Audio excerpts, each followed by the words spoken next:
somebody asked me about fighting and whatever. They said, a friend of mine got into a fist fight with somebody at a bar, and he was telling me how bad his fucking head hurt. He got punched in the top of his head. He got like the little knot or whatever. So he said, how did you used to fight all the time? Didn't it hurt? And I was like, dude, I was so emotionally fucking crazy that I didn't even feel the punches. I just didn't feel them. You know, and sometimes I'd end up bloody, and sometimes I'd end up with big knots on my head or whatever, or swollen shut eye or whatever. But man, when you get that kind of angry, you just don't feel it. You don't feel it when you're fighting. And then he asked me, he goes, when's the last time you got in a fight? The last time I got into anything was at that SLAYER show when the guy tried to hit John's wife, Stephanie. Mm-hmm. And I jumped at him and just started beating the shit out of him as the police pulled him down the fucking bleachers. But that was like 8 years ago now.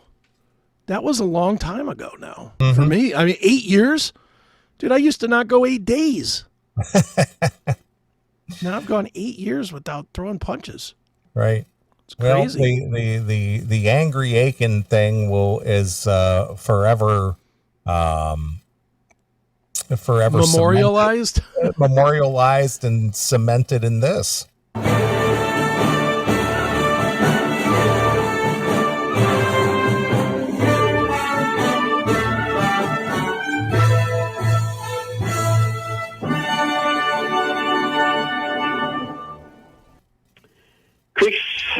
Chris Aiken, Neil as Chris Aiken.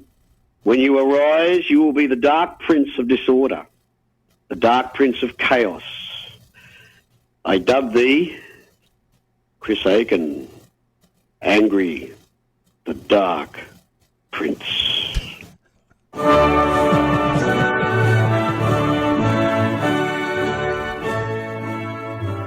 Still a legendary bumper. I still remember when you were doing it, and I had no idea what you were doing. You just started leading him. I don't know if you had worked it out with Angry Anderson or not, but it was all just right off the cuff. All I know is you had worked it out, and I was like, I had no idea what was going on. I really didn't have any idea. And you're talking about, what do you say? Do you knight him? And I'm like, what the fuck is he drinking over there or what? I didn't know what you were doing. And then when he started doing it, I was like, oh, all right, I get it now. And for those of you who aren't familiar, that was Angry Anderson. Yeah, from Rose Tattoo. From Rose Tattoo, christening Angry Aiken. That's right. So I've been christened by, isn't he like a politician or something? Yeah, he's a politician over there, sure. So like the mayor of whatever's town in Australia christened me Angry Aiken. Right. As well as the greatest musician ever to come out of Australia. Right. As far as I'm concerned. Certainly better than that Midnight Oil fruit. Right. So, so you got christened as Angry Aiken from the Angry One himself. That's right. So somebody that knows a little thing or two about being angry. Right, exactly. So that was no folklore. That was the fact at the time. Yes, it was. You know, Chris used to get pissed about everything. Some about the most simplest things ever. I still remember when we would do events and shit wouldn't work instantly. If it didn't work instantly, I was already throwing things. I was already like, fuck this, I'm out of here. And you'd be like, dude, I'll get it. Just go. A lot of times you would literally tell me to go away. Yeah, I did. I would say, just I'll take care of this. Yeah. Just you were like, go talk to your friends. Go talk to your friends over there. And I would come back and everything be working. And I'd be like, good. Yeah. Good times, man. Yeah, it was. Good times. Well, speaking of that, you know, thinking back, you know, when we used to do live events, I mean, that was kind of a big deal, especially at the you know, early stages of streaming. Oh yeah. Internet. The fact that we could actually do a live streaming event. Sure. And stream, you know, performances by live bands and broadcast from a live venue and things like that. And we did that at least a half a dozen times. Yeah, well, we did what? A metal sludge night out. We did Two of those. We did numerous shows that there was like Metal Sludge Night Out was like a 2-night event. Mm-hmm. You know, so we broadcast 2 nights in a row. Yeah, we did 2 of those. And then we did the 13th anniversary show for the CMS. Right. We did Fiore's. And then we also did Fiore's, and we also did the Nelson's Ledges. Right. And then we also did the one with Beatallica. That's right, Beatallica too. Yeah. We did the Beatallica ones, and so we did it at least six times, if not more. And you know, it was interesting that we were able to figure out how to get that done, and you know, do this live broadcast. Yeah. You know, they were fun, but a shit ton of work. Holy cow! Yeah, it was. And this was back when we had big computers, when I had to actually bring towers with me. Right. You know, and then by the time we got to the Nelson's Ledges, we were on laptops. Right.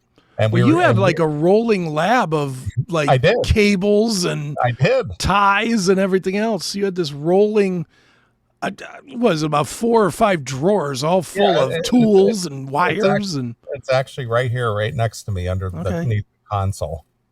And, I just remember you had everything. Yeah, I had all the drawers just with different cables and ties and connectors and, you know, tools and, you know, whatever I needed to get us plugged in. Right. And up and running, and mixing boards and, you know, routers and cable. And yeah, you had all that stuff. Just had it all in there to where we could just set up a folding table and a couple of chairs and some mics and mixing board and feed it into the computer and go to the router and, you know, get a feed from the stage or whatever it was we were doing. And it actually turned out pretty well. The recordings actually were pretty well done. Yeah, they were. We did well with that stuff, or you did really, because really my whole function was go over there, go. Go. Hey, isn't that your friend over there? Go talk to him. So you want to be away from you. Yeah. So we'll, you know, that'll definitely be, you know, a segment in the book to talk about, you know, doing live events. Sure. Because we were moving away from the terrestrial radio thing because, you know, we used to, you being involved with WMMS and what was the other station? 92.3 K-Rock. K-Rock, and me with WSTB. And, you know, when we went, you know, when the internet was coming on strong and we moved off the terrestrial radio thing, we were going to plant our own flag on the internet. Yeah. You know, and here we are with basically television now. Yeah, pretty much. You know, so it's interesting how things have progressed over the decades. Yeah, it is. It's crazy. So we just keep doing our thing. Yeah, sure. So we'll see what the next chapter brings, and you know, it'll all be chronicled in the book. That's right. Let's see the you know, how the show has changed and morphed from, you know, an idea I had in my head when I was driving a truck cross country to where we are today. Yeah, it's a different animal, isn't it? Oh yeah. Dude, it's such a different animal, even from when I used to come down on the weekends every once in a while just to do it with you. Sure. Just we would get in there and we would do the show, and it was like me and you riffing for about 3 minutes, maybe 5, no longer than 5, was it? Yeah. Well, I mean, we would, you know, later, because you used to come in later in the evening. And so when you and I got to riffing, we would probably chat it up for 10 to 20 minutes and do a break and come back and do 10 or 20 more minutes. Yeah, and it was just different. And then you'd play like 12 songs in a row. It'd be like, sure. All right, here's your request, and your phones would be ringing nonstop. And remember, you took me off the phones because I was yelling at your people for their terrible picks. You know, it was funny. Neely's doing basically a call-in request show. Yeah. And I'm answering the phones going, yeah, we're not going to play that. That song's terrible. Pick another one. Remember Annette? Annette got really mad at me because I wouldn't play something Like that she Poison. wanted. Yeah. She wanted to hear Poison. She was always asking for Poison. And I said, yeah, we're not playing that. Pick something. I want to hear Poison. Well, you're not going to hear that. Right. Pick something else. You got a new breed of animal coming out of this ranch. Damn right, Steven. So yeah, you'd come down once a month, and we'd just kind of riff on the air and cut up, and we again the show started out as an all request music show. Yeah, with me doing a break every 8 or 10 songs with whomever was in the studio. Oftentimes it was Little Mike or Long Haired Mike or Long Haired Mike or Chuck or Randy or you or whomever it was, so it was always just a free for all of different cavalcade of characters who would step up to the mic and, talk about something, whether it was bands or, songs or the show or something.